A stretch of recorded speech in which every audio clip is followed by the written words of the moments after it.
Ladies and gentlemen, my name is Dave Wilson. I'm here at Hirsch Weinstein. Welcome to the webinar. We are coming to you through technology from the Don Cesar Hotel in St. Petersburg, Florida. And it looks like we're all in our separate rooms because we are keeping our social distance, but welcome to everybody. Next slide, please. Let me just look at our agenda here. You know, if you think about the early PFL seminars, our focus was really on making sure that employers were paying those quarterly contributions into the trust fund. Employers were deciding if they're going to take an exemption. Now our focus is going to really turn on to recent amendments to the PFML regulations, the actual claims administrative process, and those that are taking exemptions from the PFML. So first, let me introduce our panelists. First is William Alpine. He's the director of the Department of Family and Medical Leave. He's also an avid skydiver. Then we have Darren Ambler. He's a principal at OneDigital, and Darren's fun fact is you may recognize his voice as one of the spokespeople for the Mass Health Connector small business insurance ad campaign that was in 2015. That radio ad played 10,000 times during the campaign, and if Darren had been getting royalties, he'd be a billionaire now. Ari Kristen is a partner at Hirsch Weinstein, and the fun fact about her, she was captain of her college lacrosse team, but she was also the goalie, so you know she kind of took a bunch of hard knocks at that point. One of our, Jeanette Ekanem is one of our star associates and is the newly crowned president of the Massachusetts Black Women's Lawyers Association, so we're very proud of that. And then Kathleen Burney is another one of our rising star associates. She's also an avid marathon runner. So that is our team of presenters. And without further ado, I think I'm turning it over to Ari. Oh, Jeanette. Yes, thanks, Dave. Good morning, everyone. Before we jump into the updates to the law, I'm going to go over some of the basics. Next slide. The Paid Family and Medical Leave Law provides a state-offered benefit to covered individuals. Covered individuals include W-2 workers, 1099 miscellaneous workers who are not qualified as independent contractors, and self-employed individuals who elect coverage. PFML is funded by premiums that are from employees, employers, and self-employed individuals. Starting last October 1st, 2019, Massachusetts businesses were required to begin to remit payments to the trust fund. So by now, all Massachusetts businesses should be submitting their contributions.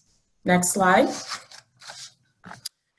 PFML operates in a similar fashion to the unemployment insurance system in the fact that it actually provides partial wage replacement for individuals who are on leave. Also, keep in mind that for PFML, benefits are separate from any leave offered under an employer's program and leave offered under FMLA. So starting on January 1st, 2021, eligible individuals are eligible to receive up to 12 weeks of paid family leave, up to 20 weeks of paid medical leave, and up to 26 weeks of paid military caregiver leave. Also keep in mind that the total number of weeks that an individual can take is capped at 26 weeks. Next slide. Paid medical leave may be taken to care for a personal serious health condition, which includes an illness, injury, impairment, or physical or mental condition that involves inpatient care in a hospital, hospice, or residential medical facility, or continuing treatment by a healthcare provider. A few examples of serious health conditions include pregnancy and prenatal care, chronic conditions like asthma or diabetes that stop you from working some of the time, permanent or long-term conditions like stroke or Alzheimer's disease, and conditions requiring ongoing treatment like kidney dialysis or physical therapy if an individual has been involved in an accident. Next slide. There are a few qualifying purposes for family leave, which include bonding with a child for the first 12 months after the child's birth, adoption, or foster care placement, to care for a family member with a serious health condition, and to care for a family member who suffered a serious illness while on active duty in the military. Next slide. Under the PFML, a covered family member includes a spouse, child, parent, or someone who stood in the place of a parent-in-law, grandchild, grandparent, sibling, and domestic partner. This is an important point to keep in mind how covered family members are classified, because this definition of covered family members under PFML is more expansive than the definition of covered family members that employers are familiar with under other types of leave policies. Next slide. So for employee eligibility, self-employed individuals who elect coverage and make contributions to the trust fund qualify, as well as independent contractors, as long as they make up more than 50% of the workforce. Also, individuals who have been separated from employment in the last 26 weeks may qualify for benefits as well. Next slide. So as I mentioned earlier, PFML works in a similar fashion to the unemployment insurance system, and one of the ways in which it is similar is that in order to be eligible, an individual must have earned at least $5,100 within the last 12 months. And additionally, the monetary determination is similar in that the amount of money that you can receive under leave is based off of the earnings that an individual has made within the relevant time period, which is the earnings requirement that you must meet a minimum of. And currently, the maximum benefit that an individual can receive is $850 a week. Next slide. As I'm sure you're all very aware, employers can apply for an exemption from submitting contributions to the trust fund if they offer an approved private plan. And for an approved private plan, an employer must offer a benefit plan that has benefits that are equal to or more generous than benefits offered by the department. Also, any covered individual that is covered under a private plan is entitled to the same protections that they would be receiving if their employer was a part of the state plan. So this includes the provisions on job protection, anti-retaliation, and as well, individuals have the right to appeal a denial of benefits. Next slide.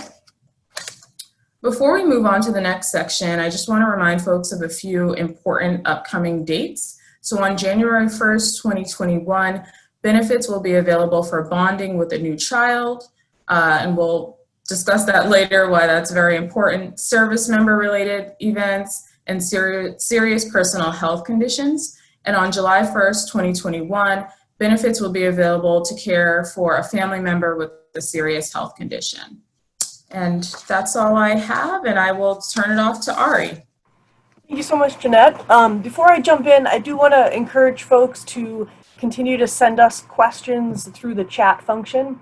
We'll be responding to some of those as we go along. And we also have a section at the end that's set aside for Q&A. So anything we don't get to during the program itself, we'll hold to the end and we'll discuss with the full group. So please do keep firing those off for us. So I'm going to cover two topics today.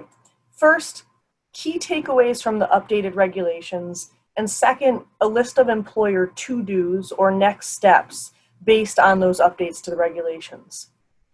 The updated regulations provide a lot of really good information on how PFML program is going to run and what employers need to do to comply with the PFML. And we've spent a lot of time as a team going through those and trying to figure out exactly how this is all going to work for employers. We don't have the time today to go into all of the updates to the regulations, and frankly, that probably wouldn't be that helpful to you as employers. So instead, I'm going to focus on 5 key takeaways from the updated regulations, and then we're going to kind of reiterate those with some takeaways and next steps for employers in the months going forward. Next slide, please. So the first update I want to talk about is that the updated regulations have introduced a new defined term, which is this term accrued paid leave. And in the regulations, accrued paid leave is defined to include certain things, and those things include sick leave, annual leave, vacation leave, PTO, compensatory time, things like that. But as important is what the definition of accrued paid time, accrued paid leave excludes. And what it excludes are temporary disability programs and family or medical leave policies that include a payment. Next slide, please. So why is this important for employers? It's important because the regulations also contain provisions about the way that PFML leave interacts and interplays with this definition of accrued paid leave. So the regulations do a few things. They first make clear that employees are not allowed to supplement PFML benefits from the state, which is from the trust fund, with accrued paid leave. And they also make clear that if an employee receives accrued paid leave for a certain period of time where they're out, they're going to be ineligible for state-provided PFML benefits for that period of time. The other thing that the regulations do is that they state that employers are not eligible for reimbursement of anything that they pay toward accrued paid leave, even if it's used for a PFML qualifying purpose. So again, what's the takeaway here? Remember, that definition of accrued paid leave that we talked about, it excluded temporary disability programs and paid family medical leave policies. So there may be an incentive for employers to retool their benefits programs to take advantage of that carve-out. And in fact, that's one of the employer next steps that I'll talk about a little bit more in the next section. Next slide, please. So the next takeaway from the updated regulations has to do with a change to the retaliation provisions of the regulations. So you may recall from previous webinars or from other materials that we've put out that under the PFML, employees are entitled to a 6-month presumption following taking of leave that a negative job action constitutes retaliation for taking that leave. And an employer can only rebut that presumption by showing, quote, clear and convincing evidence that the action was not retaliation. So this is really important because it means that the burden is on the employer to show that the actions were not retaliatory rather than the burden being on the employee. So in a way, it sort of flips the usual retaliation laws that we see on its head, and it puts that burden right on the employer. And honestly, as an employment lawyer, this is the provision of the law that keeps me up at night. Because imagine an employee who's taking 1 day of intermittent PFML leave a week. She might remain on PFML leave for many, many months at that rate, and she'll be entitled to that presumption of retaliation for the entire time that she's on leave, and then for 6 months afterward. And that could be a really difficult situation for an employer if they're trying to address performance issues or they're trying to address violations of company policy.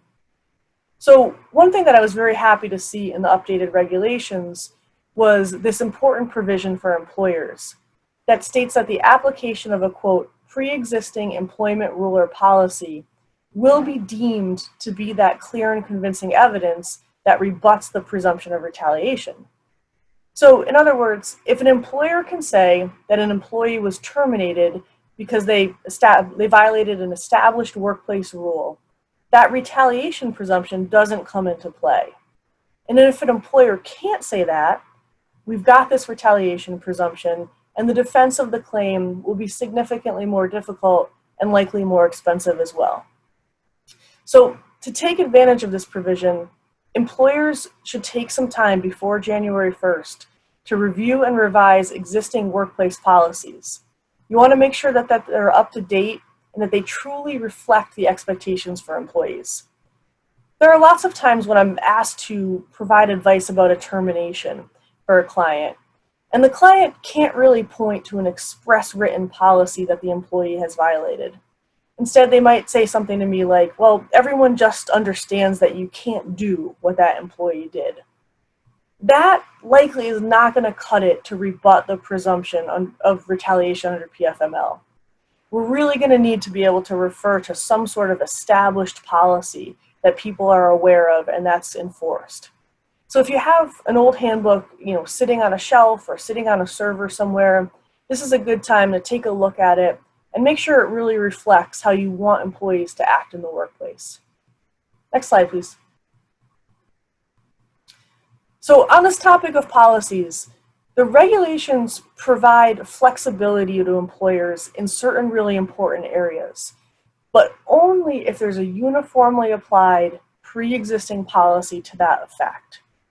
There are 4 examples of places where this comes up, and they have to do with fitness for duty certificates, increments of intermittent leave, requirements that employees communicate with an employer while on leave, and substance use on the job. So again, this is an important time to revisit your policies and make sure that you're ready for implementation on January 1st, 2021. Next slide, please. Finally, I want to address one question that we've been hearing a lot lately and that I actually just saw pop up in the chat bar as well. Basically, the question is, what happens with leave that an employee takes in late 2020? So if somebody goes out on parental leave in November 2020, what happens on January 1st, 2021 with PFML? Now, the updated regulations make it very clear that employees are entitled to their full allotment of leave starting on January 1, 2021. That includes the 20 weeks of medical leave, the 12 weeks of family leave, all up to that cap of 26 weeks. So to be extremely clear on this point, time taken in 2020 does not count against those allotments.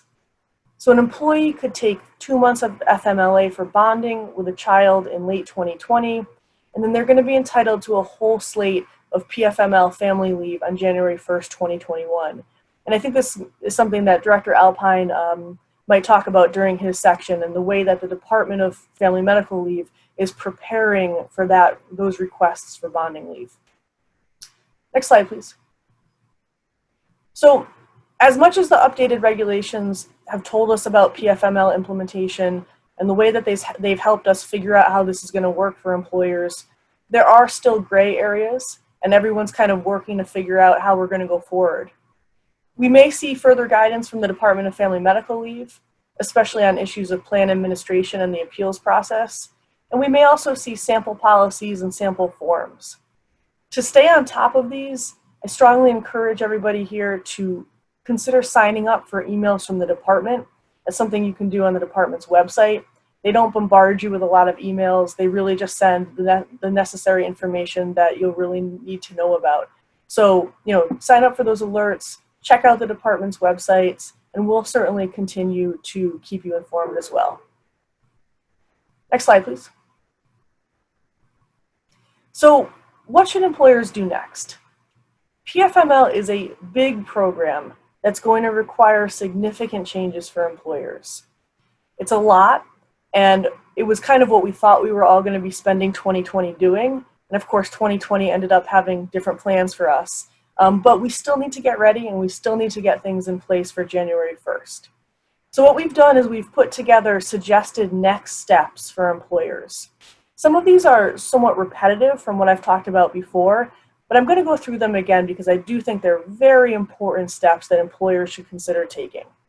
So I'm going to run through these fairly quickly so we can get to the next pieces of the presentation. But I do believe that we'll be distributing the slides, and you can always come back and revisit them.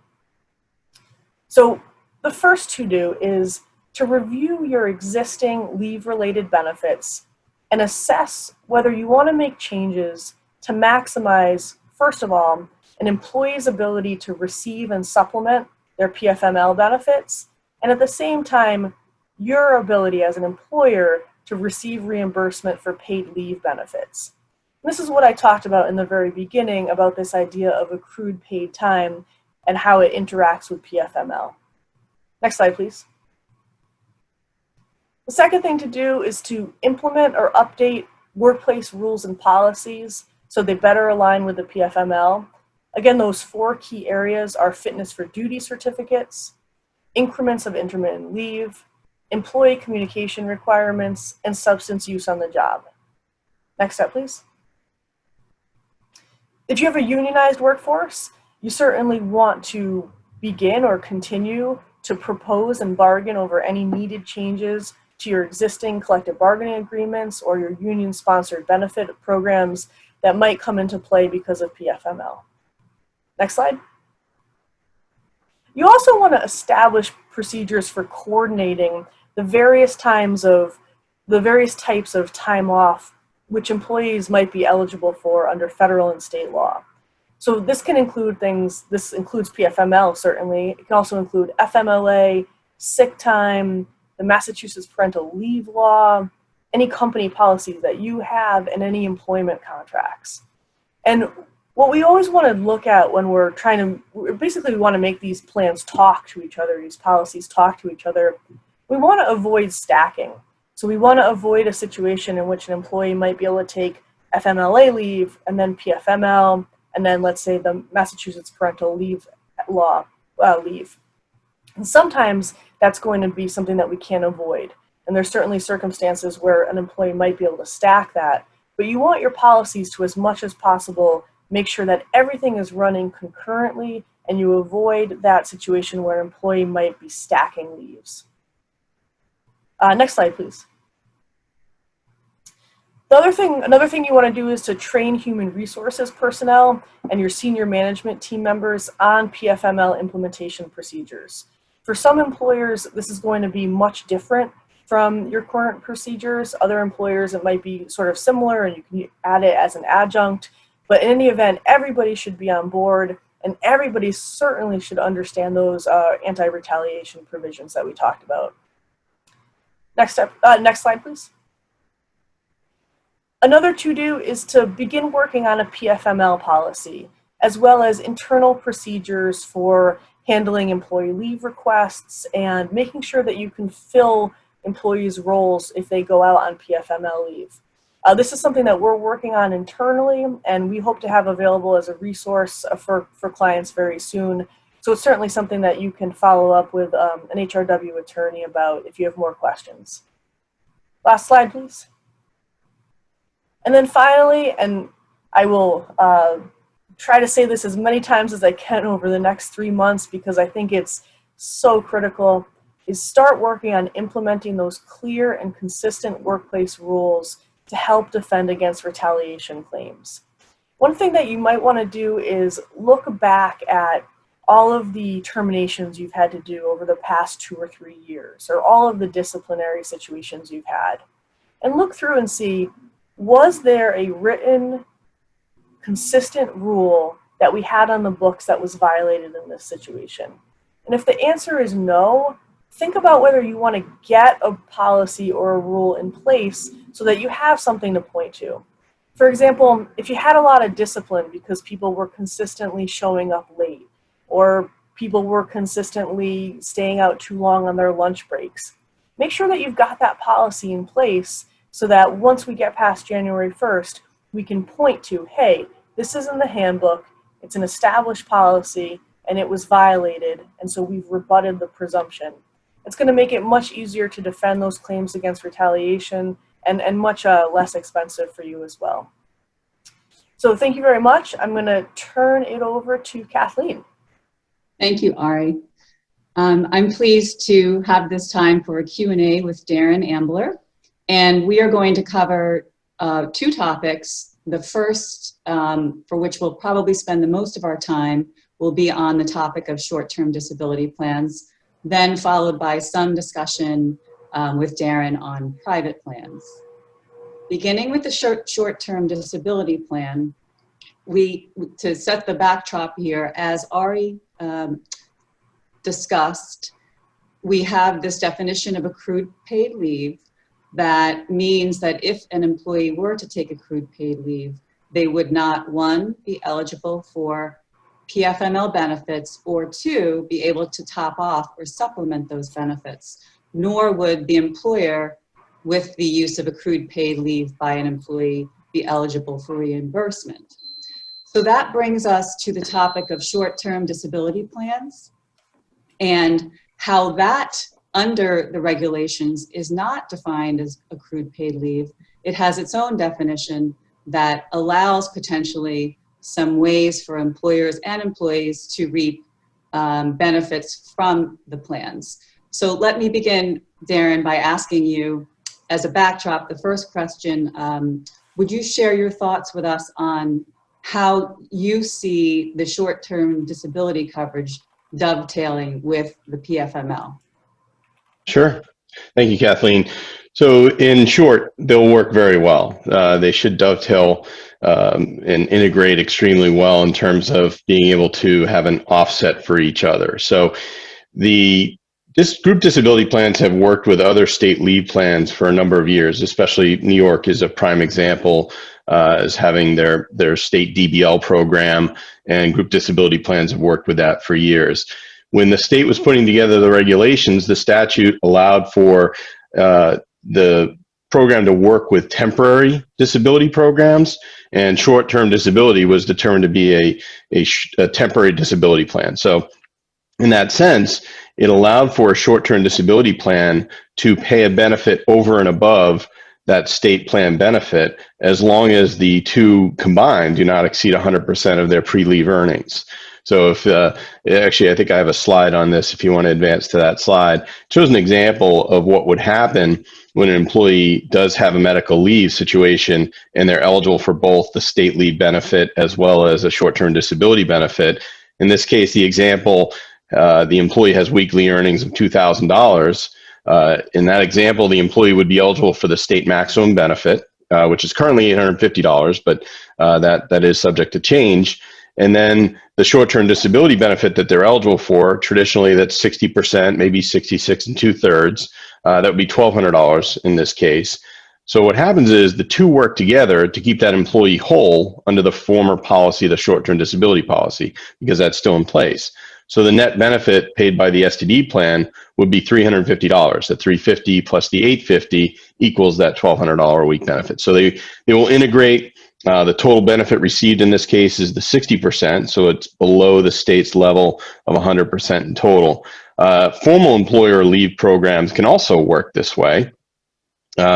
We know they can't use accrued paid leave, but if the employer has a formal paid leave policy, such as a parental paid leave policy, they can also top off with that model as long as the total doesn't exceed the 100%. So, it makes sense that these will integrate very well. Administratively, there will be some challenges in terms of you do have two claims that are going on, and the employee will have to apply for two claims. If you have a public program, you'll be applying to the public plan as well as the state plan. The group short-term disability plan. So, a little bit extra communication, but the two will dovetail, and the employee will be made whole as they were in the past. Thank you, Darren. Are there, conversely, any situations where the PFML benefit would be paid, but the employee would not receive a benefit from the STD, the short-term disability plan? So yeah, there would be. So mass paid family leave has a broader definition of disability. So in that case, the definition is really just subject to a provider stating that that employee is unable to work due to their illness or injury. Short-term disability plans traditionally have a higher standard of disability. They're going to look for medical evidence. They also have a stronger provider definition, a more limited provider definition, I should say, than the state plan does. So there are cases where the state plan could say that the benefit is payable but the short-term disability carrier may disagree and not pay the additional benefit. The employee would still receive their state benefit, but they would not receive the additional benefit through the short-term disability program. Another instance, it's a little bit unusual. Short-term disability or long-term disability plans traditionally exclude injuries that are incurred in the act of committing a crime. The state plan does not have that exclusion, so somebody could actually be injured to the point they can't work while committing a crime. They would actually still be eligible for a benefit, whereas they would not be able to receive their short-term disability benefit. Thank you, Darren. So it sounds like it makes a lot of sense for those employers who currently have STD plans to take a look at what the definition of what's covered or isn't is, and those who potentially will be shopping to do the same as they go through this process.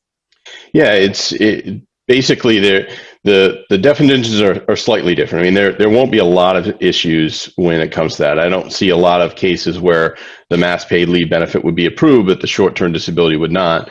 There are several cases where you could have the opposite, though, as well. And I know Jeanette had explained that where somebody could be using up their benefits, there is the 12-week maximum on the family. You have up to 26 weeks for care of a service member, and then the 20 weeks of your own medical leave. But there is that aggregate limit as well, and they all work together.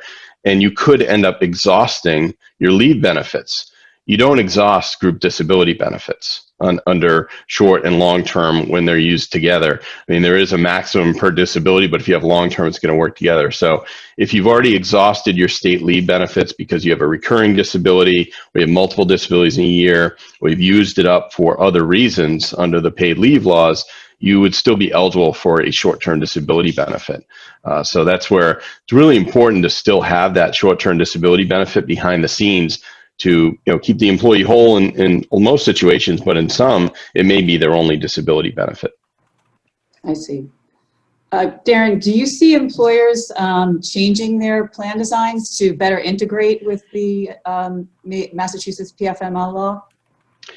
In most cases, they really won't have to because, as I mentioned, group disability plans have been designed to work with statutory plans for many years. So if you have employees in states where that applies, there usually is offset language already in the policy.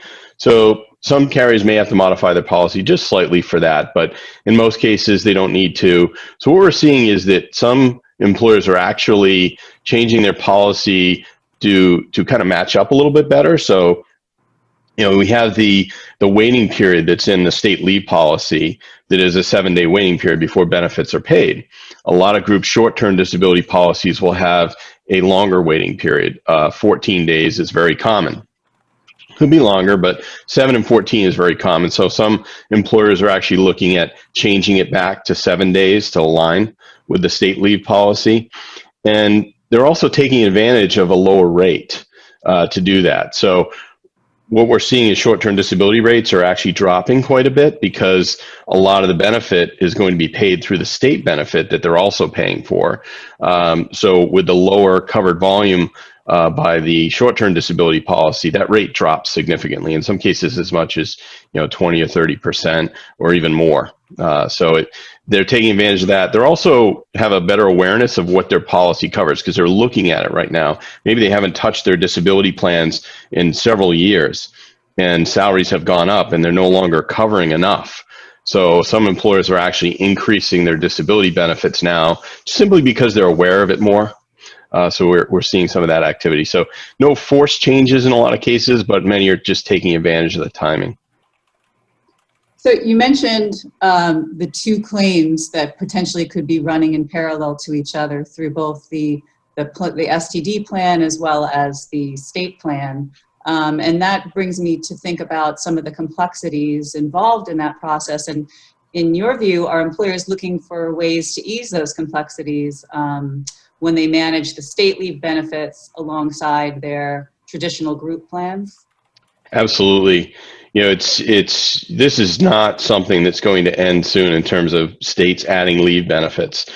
We see 9 states that currently have legislation out there, Washington, D.C. as well, and about 20 some odd states that have it pending. So more and more states are coming online. So if you're a multi-state employer, you're going to have situations where you're dealing with this in multiple states for your employees. And then you also have the overlap with federal laws. So the coordination is becoming more and more difficult all the time. So what we're seeing is this has also increased awareness of that complexity and the administrative challenges that employers face. So a lot of our employer groups are looking at absence management programs. These are typically done through your disability carrier, and it's really outsourcing that leave management component, putting it on another company to manage it from a compliance aspect, from an administrative aspect, so that somebody else is looking at the claim and seeing what it's eligible for in terms of a benefit, but also measuring that compliance, making sure that the employer is in compliance, that the measurement periods are all lining up. We know that the state leave measurement period is different than FMLA, and the same for other states as well. So as you add employees in other states that have these leave benefits, outsourcing that is becoming more and more important. And a lot of employers are actually, it's funny, the cost to do it is usually much less than it costs them when they really look at how much time they spend on this. So I encourage any employer that's eligible for leave management programs to look at it. Usually if you have over 100 employees, it's very easy to put these in. Under 100, there are other types of programs that can help you out, but it is something that the awareness of that has grown significantly over the last year. And you mentioned the short-term and the long-term disability plans. Is there any impact on the long-term plans? Yeah, so long-term will offset in a very similar method to the short-term. Just you're dealing with a monthly benefit versus a weekly benefit. You're also dealing with only a shorter period of time that the two will work together because eventually the state benefit's going to end and just the long-term benefit would be paid. So really they'll work together just like they do with the short term, just for a shorter period of time. And again, really no need to really change the policies as long as it has offset language already in it for state statutory benefits. Thank you, Darren.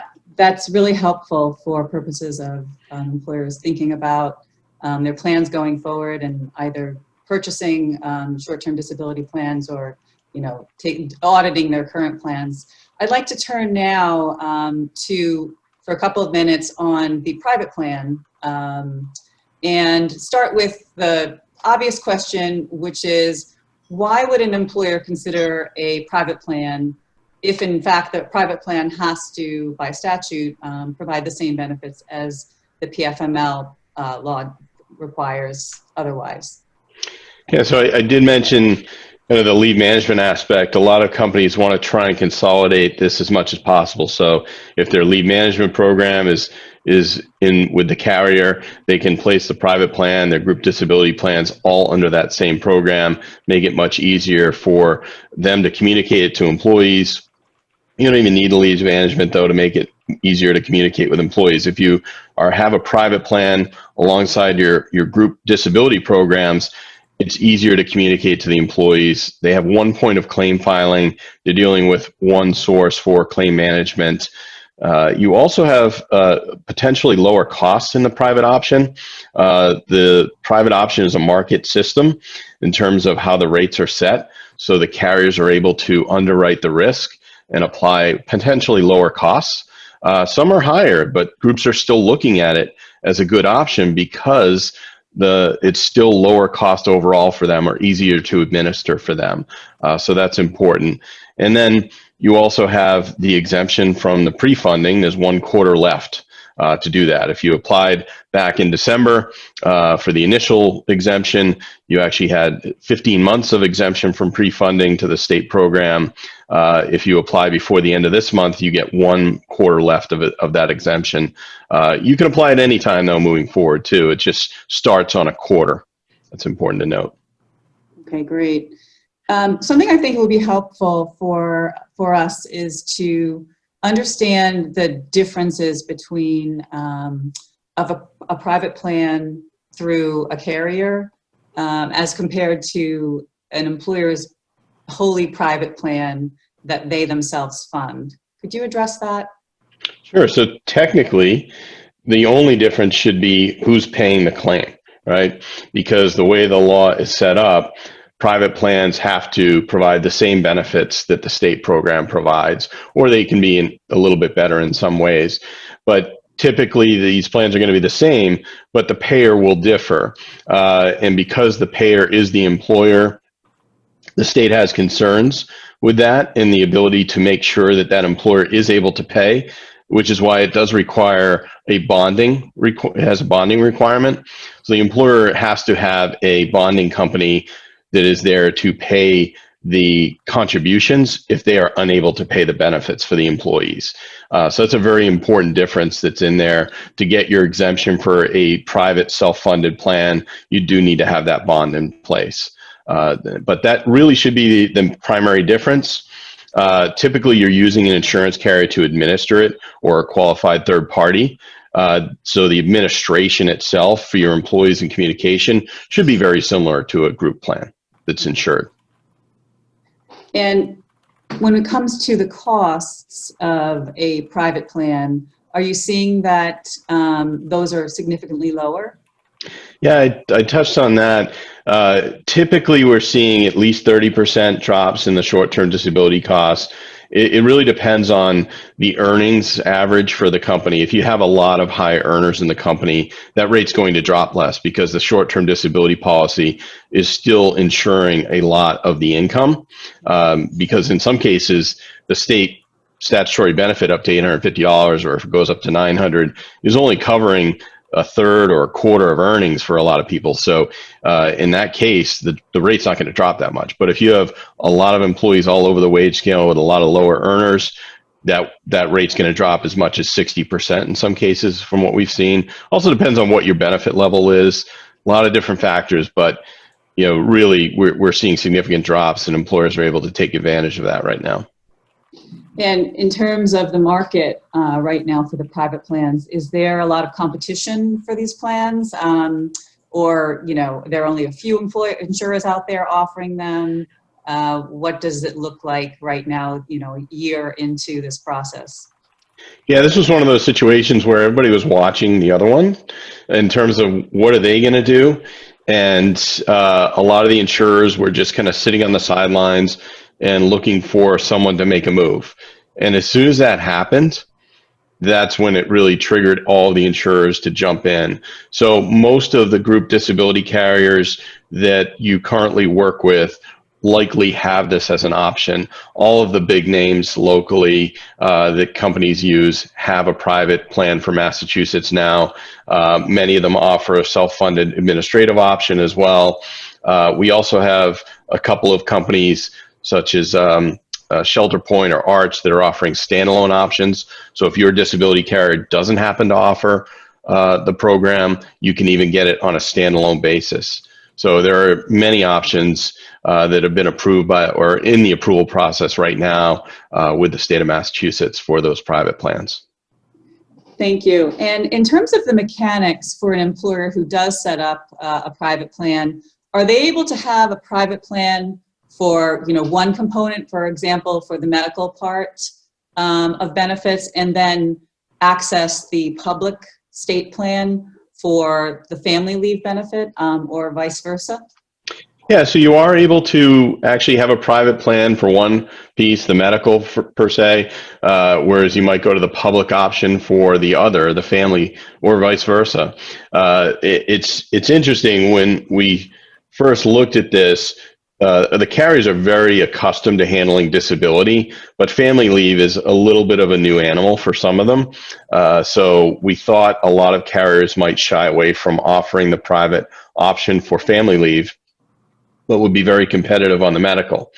What we actually saw was that all the carriers came out with both. And it's actually unusual to see it split apart. We see all of the clients that we work with that went for the private option actually went private exemption for both medical and family because the insurance carrier offered really matched rates on the family leave. So it was really no reason to go to the public option for that. And then one last point I just see on your slide, the bottom bullet that you mentioned, the exemption from pre-funding, 1 quarter left, if you wanted to touch on that, and we can wrap it up. Yeah, well, the state, putting in this benefit did not want to basically burden, tax revenues by kind of putting money aside into a fund, and it really wasn't possible to do that. So they had to build a reserve fund in order to be able to pay those claims that are going to start coming in January of next year. So with the public option, they required employers to start paying into it, which I called pre-funding, as of October of last year. So they had 15 months of paying contributions before the benefits were actually paid. And that's understandable, so the state will have money on hand when those claims start coming in. Insurance carriers, conversely, have money on hand. They have reserves. That's what they do. So they don't require that. So when a company was able to get an exemption for a private option, they were exempt from having to pay those funds ahead of time. They'll start paying premiums in January when the benefit is put in place. So it trues up as soon as the benefits start to be paid. But there was a significant benefit to being exempt from that pre-funding. However, if you took the exemption and you're not able to have a plan next year and you're not able to start paying premiums, you're going to be in a lot of trouble because you are going to owe retroactive contributions to the state all the way back to October of last year. So very important that if you're taking advantage of the private plan exemption, that you're ready to do that. Darren Ambler, thank you very much for your expertise today. We all appreciate it. I'm now going to pass this on to Dave Wilson and Director Alpine. Thank you, Kathleen. And I was so excited to get started today that I forgot some housekeeping. We will send out the slides to everybody who did register. And as Ari reminded you, you can put questions into the chat. And just in terms of deadlines, one thing to keep in mind, under the FMLA, sort of in the past, the best practice had been to have a 60-day, to have a 12-month look back. And now under the PFML, though, you're probably going to want to have your FMLA policy sync with that. And the PFML, it's a 12-month look forward. So one of the things that if you're going to change your FMLA policy, you have to give 60 days notice. So planning ahead, October 1st is 60 days before the end of the year. So one of the things that you're probably going to want to think a lot about and maybe talk to us or your counsel about is changing your FMLA policy or giving notice that you're going to change it effective January 1st to a 12-month look forward. With that, I'd like to thank Director Bill Alpine for being with us. We feel lucky to have you here for our clients. Bill, to start out, could you maybe just comment on the recent amendments to the regulations? Sure, David. Thanks. It's always a pleasure to be here. So as many of you know, we've been doing outreach for well over a year now. We came out with our first set of regulations last July 2019. We were statutorily mandated to produce those regulations. We did so by the deadline, but we continued our outreach efforts. And along the way, we realized that there was still issues that were perplexing, I guess, the employer community, stakeholder community. So around late last fall, we started to endeavor on a regulatory reevaluation, and in that process, we tried to capture all of the concerns that were brought to our attention. As Ari mentioned, one of the big things is that accrued paid leave definition. We brought that in for a number of reasons to establish, among other things, the job protection rights if an employee were to go to their employer as opposed to coming to the state fund for coverage. So that was that's a big definition. We've changed a few other definitions like active duty, where it's required to have a foreign country deployment. Because of COVID, we were asked to include telehealth into the continuing treatment by a healthcare provider, and so we did that as well. Extended illness leave bank, that was the definition that we also added in to kind of dovetail around the employer reimbursement process and job protection rights. The financial eligibility test definition, we've expanded a bit to take into account employees that might have multiple employers. One of the big changes that we also made was on intermittent leave. Back and forth on this, and where we landed in the regulations was that it would be a 15-minute increment consistent with an employer's own minimum increment. Soon as we promulgated the regulations in July, questions began again, and we're coming out probably very shortly with further guidance on intermittent leave through sub-regulatory process to provide some insights for example, an employer's maximum minimum increment that they can use. Job protected leave was one of those things that was mentioned in the statute, but I don't think defined anywhere. A lot of employers were asking us, when does job protected leave begin?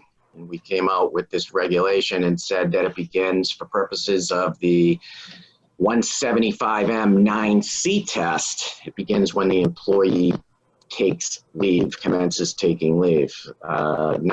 Section 9 of the statute is the job protection provision. 9C is that automatic presumption of retaliation that I'm referring to, and that's why we define that term, job protected leave. We made some clarifications throughout the regulations. We were getting a lot of questions from private carriers through the exemption process.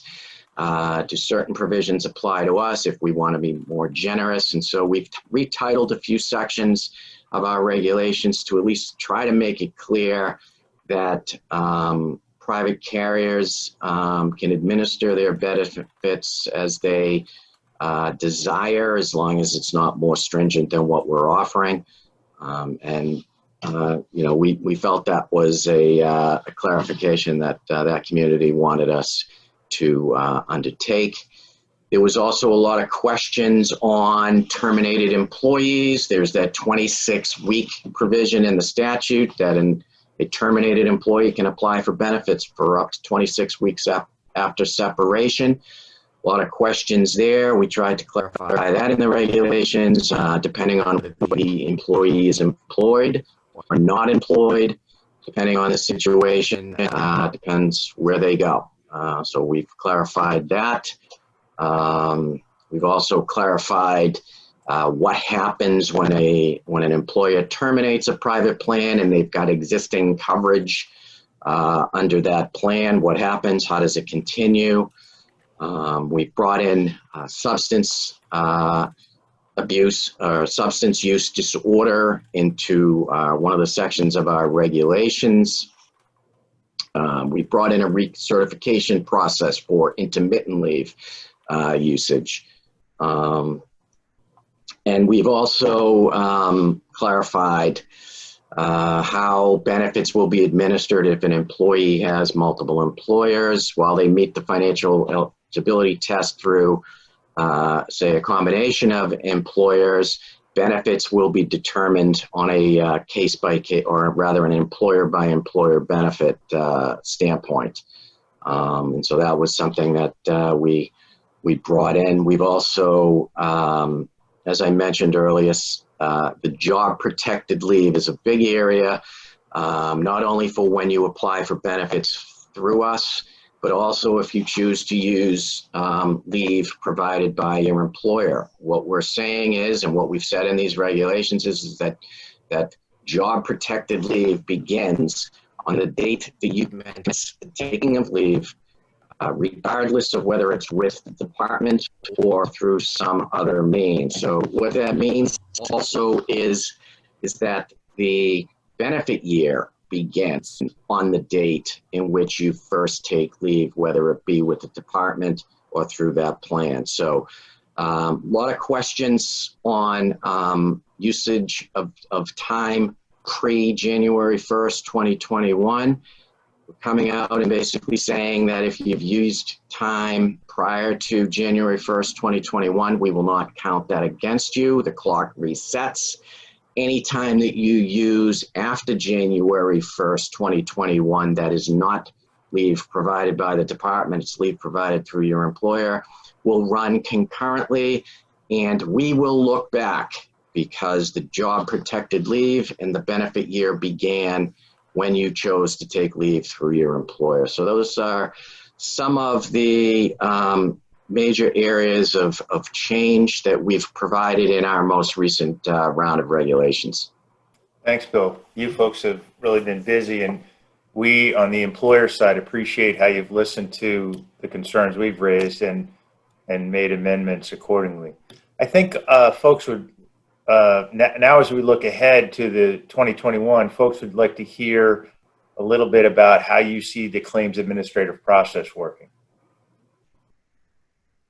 Yeah, that's a big question right now for employers and employees alike. We're getting a lot of inquiries regarding how we're going to administer benefits. And what we did last summer is we put out an RFR whereby we solicited bids for 4 key components of our claims administration process. And you know, we have this company called NAVA out of Washington, D.C. that is working on our claimant portal and our employer portal.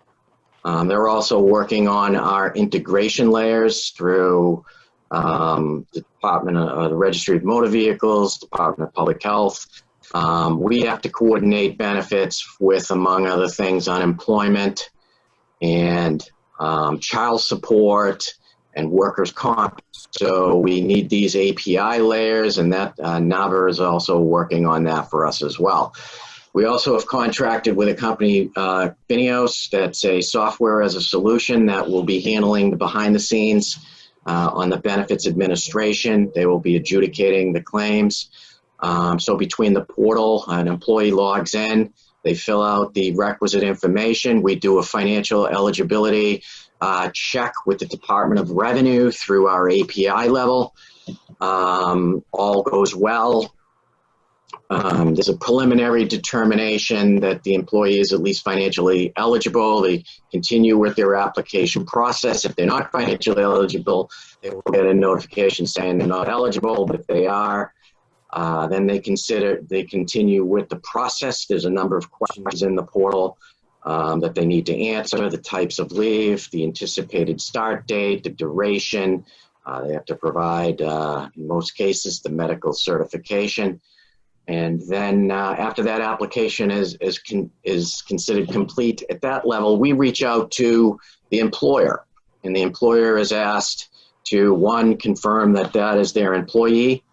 And the employer at that point is allowed to provide us with any relevant information that they feel we need in adjudicating that claim. Employers have some, albeit limited, role as far as adjudicating a claim.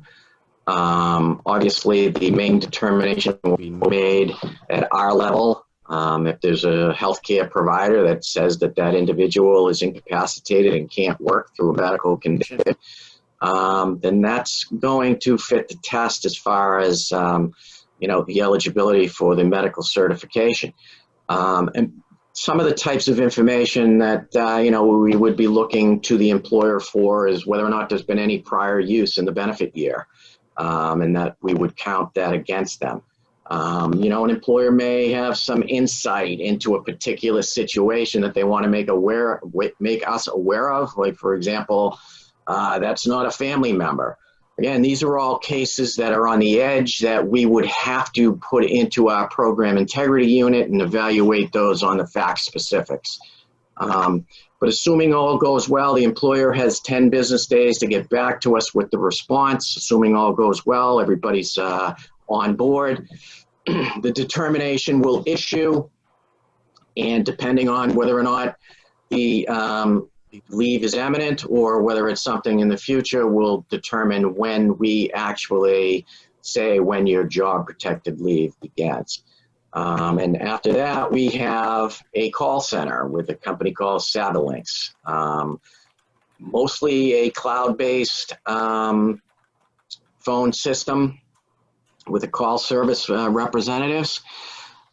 We have just recently, as of last week, transferred over our email system to Savalinks. So for those of you that are familiar with our website, if you had a question, you would log in. There was a contact us icon. You'd click on that. You could send us an email, and then we would hopefully get back to you with a responsive answer. We've shut that particular functionality off. We now have Savalinks answering all of our questions, and you know, that is a process that we started last week. And the number, just I'm going to offer that up right now. So for those of you that have questions regarding, among other things, benefits, eligibility, the claims administration process, you can reach our call center at 833-344-7365.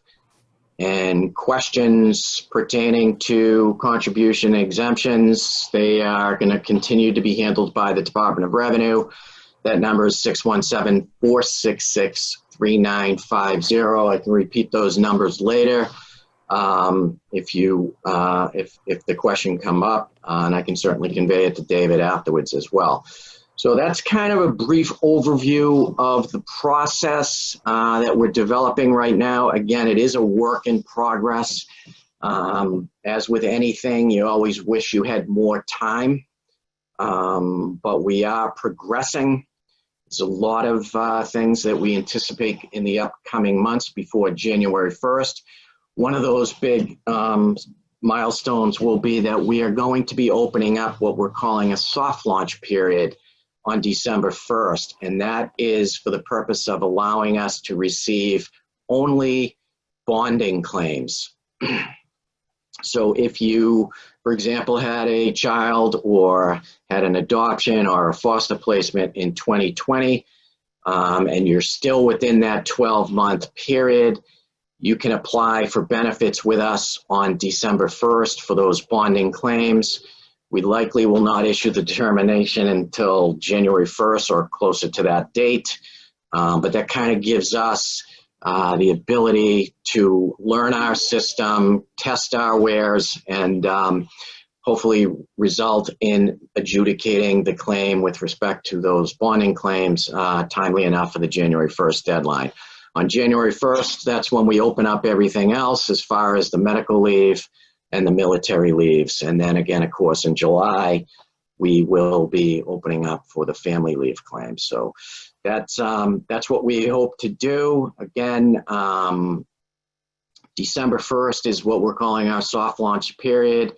And by regulation, we've established that we only want claims coming in that are going to be within the 60 days of the intended leave. So if you're due in April or May, for example, we would ask you to wait. That's great, Bill. And you sort of anticipated on the chat, we had a lot of questions about bonding claims and people who had children or adopted children in 2020. So thank you for dealing with that. Could you talk a little bit about exemptions and what you're seeing there?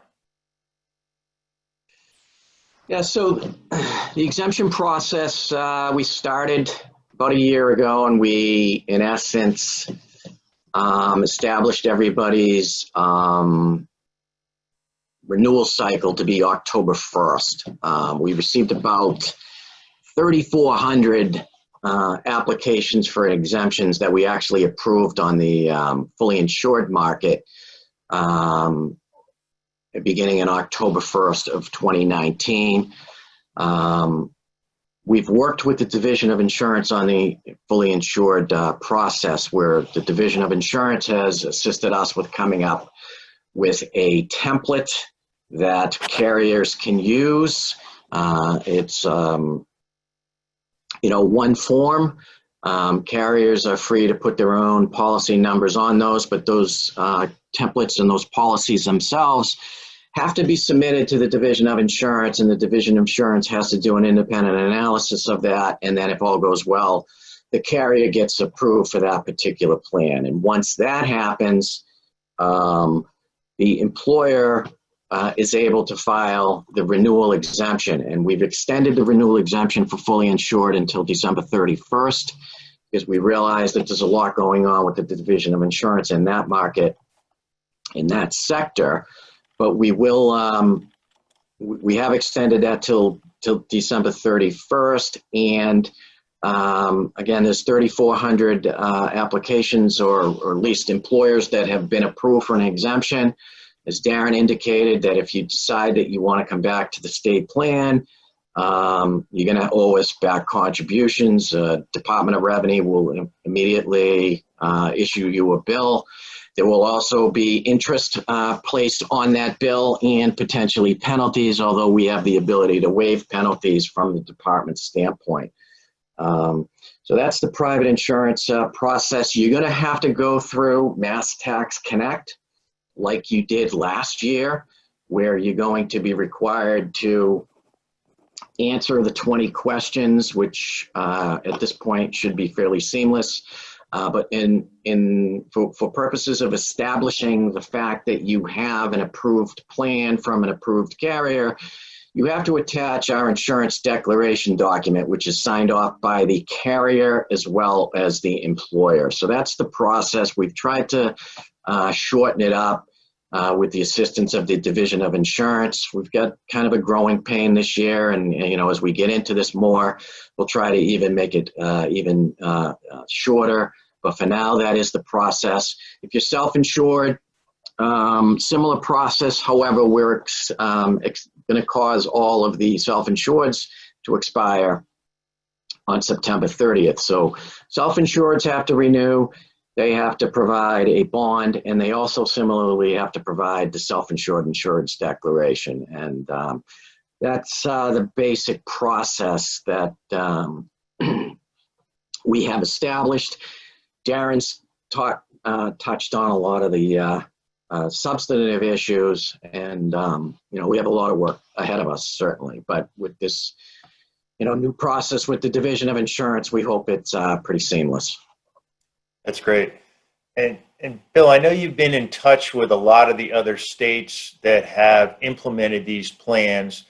One I think overarching concern of employers is the concern about fraud or abuse.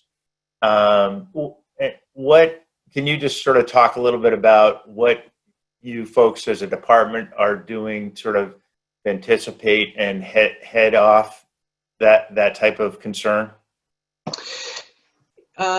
Yeah, well, we're going to have a fraud hotline.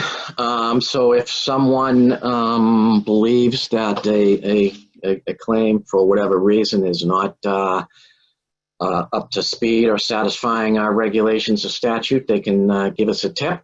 We will then put it into our program integrity unit and, investigate.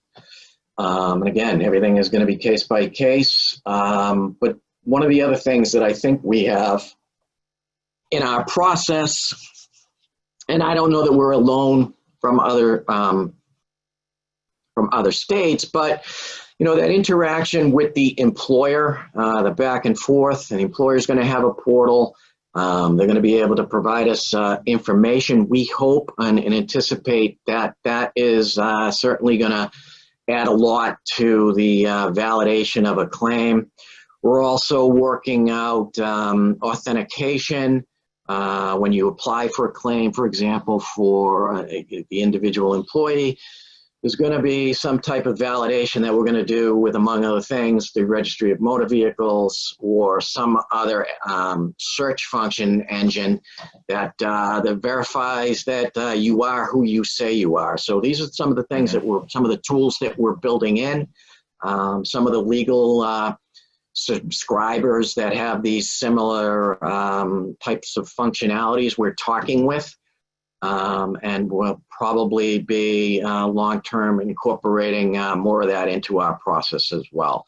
We're also going to be looking at, for example, Department of Public Health data to confirm that, in fact, somebody that's applying for benefits or somebody that's applying for a family member that's being cared for actually exist and are actually alive.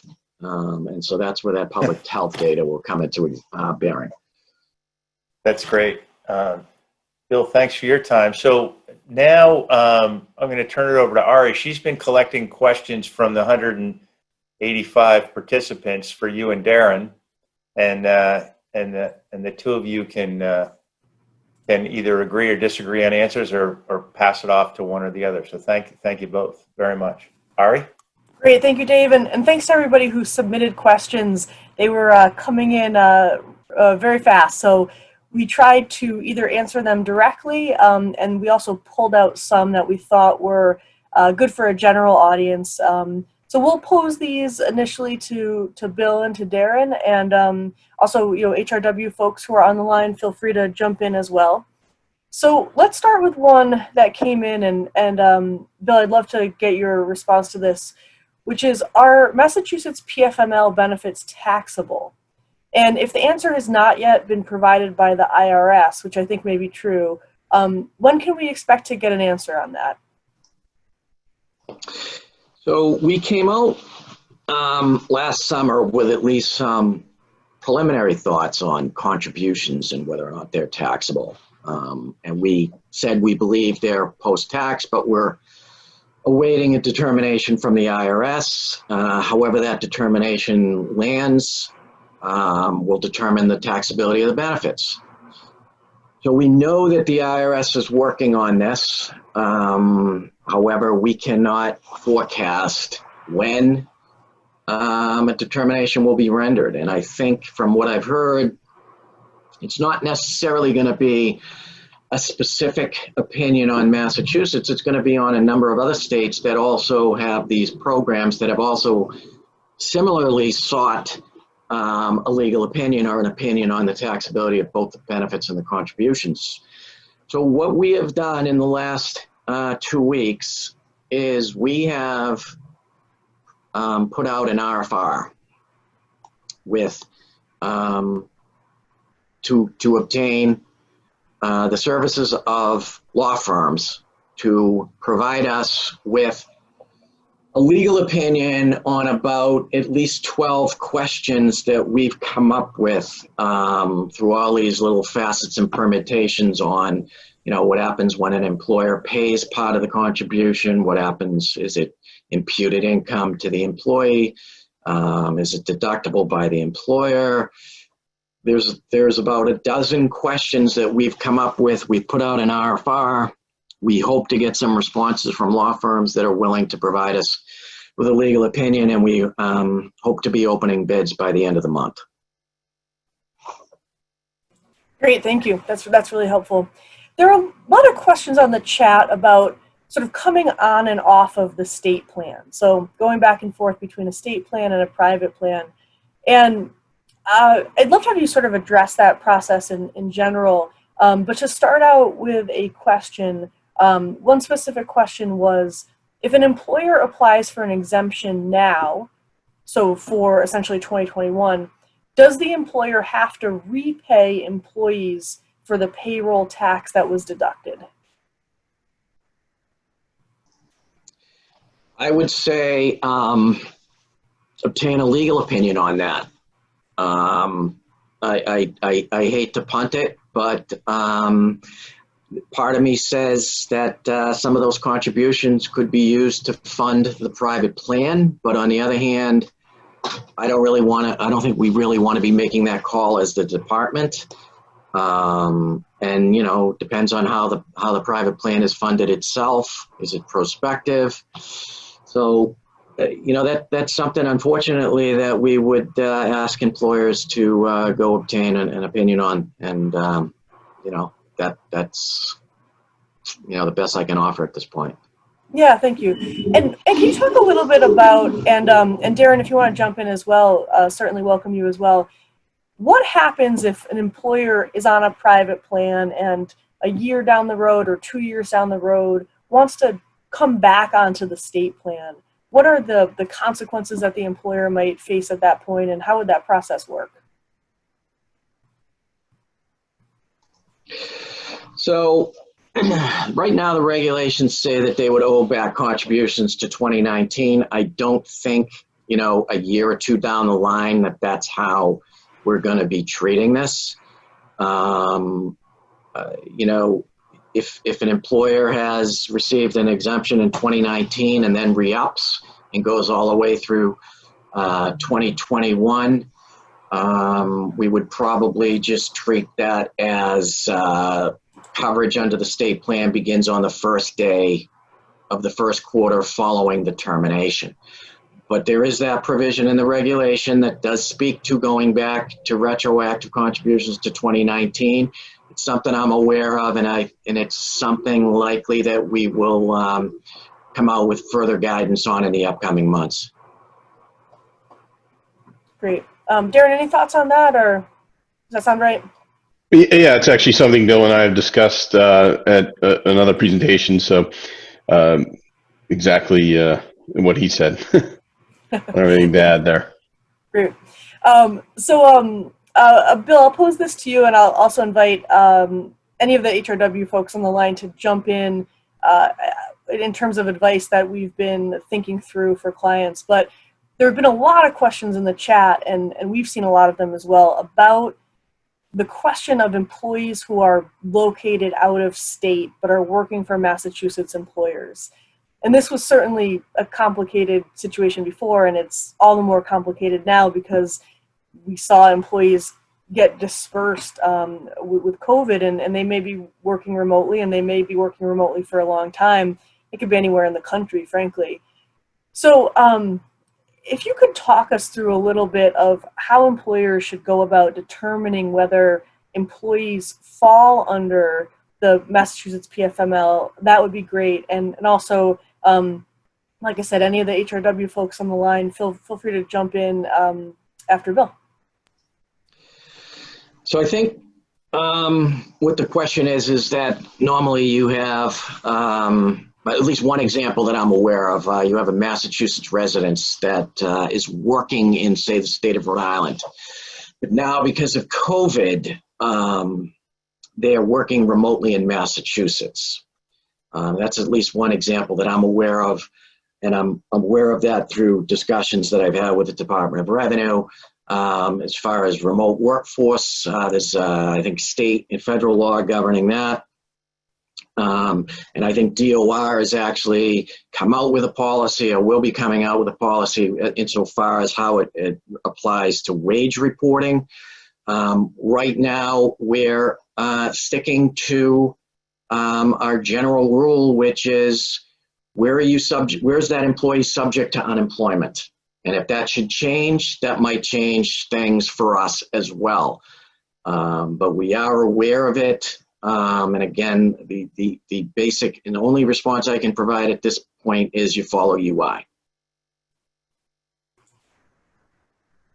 Thank you, Bill. Any of the HRW folks want to jump in on how you've been approaching this with employers, or certain specific situations that you've seen come up? Yeah, Bill, we have a lot of folks that live in New Hampshire but work in Massachusetts. And one of the interesting things that's happened because of COVID is they're now going to spend the majority of 2020 actually working from home in New Hampshire. And of course, they're looking for the tax break. They don't want to pay the Mass state taxes on that. And they've been asking their employers about that.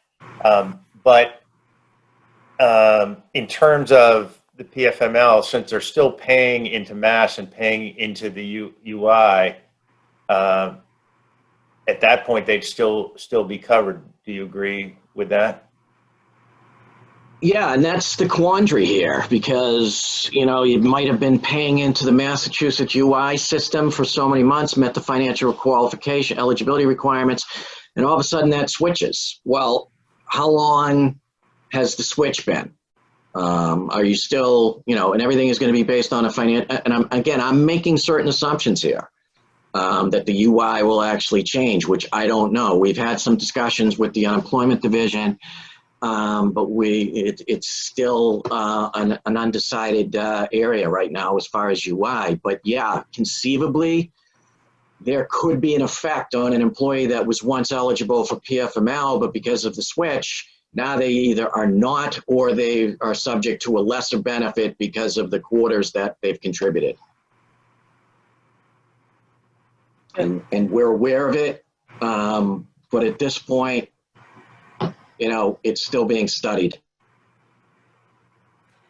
A sort of related question or a similar question is, does the department have a plan or a way to coordinate with workers' compensation? So will there be a way that's coordinated or a communication back and forth on that? Yeah, so unemployment and workers' comp, Division of Industrial Accidents, are sister agencies to us. We're within the same secretariat. We're certainly coordinating through our API layers with unemployment. Workers' comp is a little different because it's administered, at least the claims are paid by insurance companies, but the Division of Industrial Accidents does receive information on an individual workers' comp claim. I think they get status updates on a weekly basis. We're going to be tying into that. The difference between unemployment and the Division of Industrial Accidents, as I understand it, is there may be a claim pending, and through whatever appellate process that individual employee has under the Division of Industrial Accidents, it may not be a live paid claim at the time that we're doing the search. And it might be that they are not in the process of receiving any benefits because it's on appeal. And so in that case, we would probably have to pay the benefit. But if they are simultaneously receiving a workers' comp benefit, then we will reduce at the same time. There were some questions that came up about, what happens if an employee requests leave at a time that would be really inconvenient for an employer? They're in the middle of a really important project. And I think those questions kind of go to the heart of, is there an analysis of the burden on the employer in those situations? And whoever wants to jump in on that, that would be great. Yeah, I'm going to gladly defer that one to the other panelists. That is fair. That is fair. Anybody want to jump in? Well, I would just ask Ari, are you referring to a general leave or an intermittent leave on that? Because that makes a big difference there. That's a great point, Darren. Why don't you take either or both, and maybe explain what your question comes from? Well, I was just thinking that on a leave that is a constant leave, there really isn't any mutually agreeable language in the rules. But in the case of an intermittent leave for a medical reason, if the doctor determines intermittent leave is required, then it's required. The employer can't dispute that. However, in the case of a family leave, it is up to a mutual agreement between the employer and the employee what's going to work well. There are certain safety concerns in some types of environments where an intermittent leave may cause a safety issue. If they have to have a certain amount of people on a floor at a given time, having a 1 hour intermittent leave may not be agreeable. So those are the things that really need to be kind of worked out now. I think you had a reference to that in the presentation, that really kind of setting that tone in your employment policies is very important, so that you can point to that and show an employee why it's not going to work. Yeah, thank you. And what I want to emphasize here is that this is not like an ADA reasonable accommodation analysis where we would look at the burden on the employer for a regular kind of leave, a non-intermittent leave. There's no analysis of the employer's hardship on this, and the department won't be looking at that, to my understanding. So that means that employers should start thinking about, what would happen if you had 3 or 4 employees or a certain percentage of your workforce requesting leave at a certain time, and thinking about, well, where might you be able to get backup assistance? Where might you be able to get temporary assistance? How might you switch around job duties? Because we do expect that there will be an increased usage of leave, especially for smaller employers who maybe didn't even have FMLA before this, and all of a sudden you're going to have paid leave. So it's another thing for employers to be thinking about as we get to January 1st. Yeah, and I'll just add, Dan, and Darren's absolutely correct, and I saw something come in through the chat here. Employees are required to follow their employer's usual and customary policies. That's a great response, and it's likely, and I hadn't really thought of it up until this point, likely an area where an employer could say, I deny the leave. And we would have to give that some case-specific analysis. And, we could side with the employer there. All the while, however, having said all of that, as much as we've tried to set the bar for job protection and retaliation claims, we're not the trier of fact there. That's the court system, and whether or not they have the same outcome, even though we've tried to establish some rules of procedure, that's case law waiting to happen. Thank you, Bill. We are almost at the end of our time, and I want to very enthusiastically and gratefully thank Director Bill Alpine of the DFML and Darren Ambler for joining us today. It was amazing to have you on the line. We really, really appreciate it, especially as employers are moving into this final pre-implementation phase. I am going to go ahead and throw out one final question, which I'll throw out to the HRW team, because this is more an advice question, which is, what happens and how would you advise handling a request for maternity leave that starts at the end of 2020 but crosses over into 2021? As we've discussed, those PFML benefits are going to become available January 1st, 2021. But what do we do in the meantime? What do we do at the end of 2020? How do we handle both the FMLA and STD aspects? Anybody want to jump in on that? Hi, that's a terrific question, and we've been getting this question a lot because employees are taking leave for parental leave this year and wanting to know what their rights are going to be next year.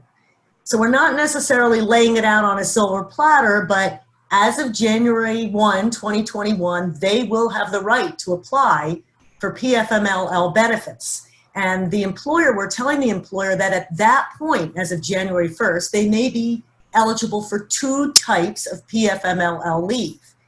Even though they gave birth in 2020, they might still be considered disabled as of 2021, depending on whether there were complications or the specific date they gave birth. And as of 2021, they're going to be eligible, if it's within a year, for the 12 weeks of bonding leave. So employers just need to know that that's coming up and sort of budget and plan accordingly, that the employee will have the right to request this leave. And the employer does have the obligation to give them notice of their rights through the notification forms, through the poster, and also just reminding employers in Massachusetts about the Pregnant Workers Fairness Act that talks about the importance of letting employees know of their right to reasonable accommodation, which can come in the form of intermittent leave. So that's what we're telling people, is not necessarily encourage the employee to apply for double leave. What we say is, how much leave do you want to take? And here are what your rights are. And here are the buckets of leave that are available to you. All right. Thank you, Kathy, for that the cameo appearance at the end there, and for all of your work answering questions on the chat. Thank you again to Director Alpine, to Darren Ambler, to the whole HRW team.